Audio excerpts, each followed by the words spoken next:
চুলকানি অ্যালার্জি কোনো সাধারণ সমস্যা নয়, এটা আপনার শরীরের ভিতর এক জটিল প্রতিক্রিয়া যা আপনার দৈনন্দিন জীবনকে অসহনীয় করে তোলে।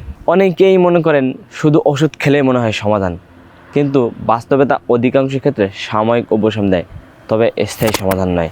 এই সমস্যার প্রাকৃতিক সমাধান হিসেবে আমরা নিয়ে এসেছি খাঁটি ডিমের এই অ্যালার্জি বিনাশ, যা দীর্ঘ 10 বছর গবেষণা ও অভিজ্ঞ হেকিমদের তত্ত্বাবধানে তৈরি। এই অ্যালার্জি বিনাশ আপনার রক্তের ভিতরে থাকা অ্যালার্জির মূল কারণ ধ্বংস করবে ইনশাল্লাহ। প্রাচীন আয়ুর্বেদিক জ্ঞানের ভিত্তিতে তৈরি এই অ্যালার্জি বিনাশে রয়েছে শক্তিশালী প্রাকৃতিক গুরুত্বপূর্ণ সব উপাদান, যা নিয়মিত সেবনে আপনার রক্ত পরিষ্কার রাখবে এবং অ্যালার্জি চুলকানির এই বিষাক্ত নরক যন্ত্রণা থেকে স্থায়ী মুক্তি দেবে ইনশাল্লাহ। তাই অ্যালার্জি ও চুলকানির এই বিষাক্ত নরক যন্ত্রণা থেকে যদি স্থায়ী মুক্তি পেতে চান, স্ক্রিনে দেওয়া নাম্বারে এখনই কল করুন অথবা আমাদের ফেসবুক পেজে মেসেজ করুন। আমরা আছি আপনার সুস্থতা যাত্রায় একদম খাঁটি ভরসা নিয়ে। আসসালামু আলাইকুম।